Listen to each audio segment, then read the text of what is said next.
मैं सुंदरी ठाकुर, नारी सम्मान संगठन की फाउंडर, करनी सेना की नेशनल प्रेसिडेंट। आप हमारा पुराना साल जा रहा है और नया साल आ रहा है।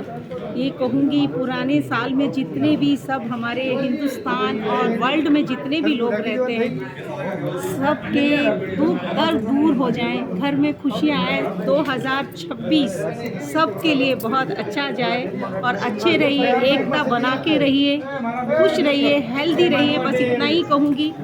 एकता में अनेकता होती है। लोग बहुत कुछ कहते हैं, लेकिन अपना दिमाग चलाइए और उस बात पे सोचिए।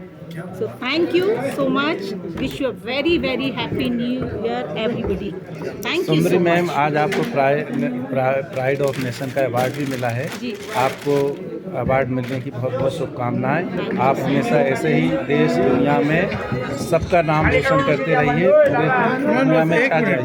Happy new year. Happy new year. Happy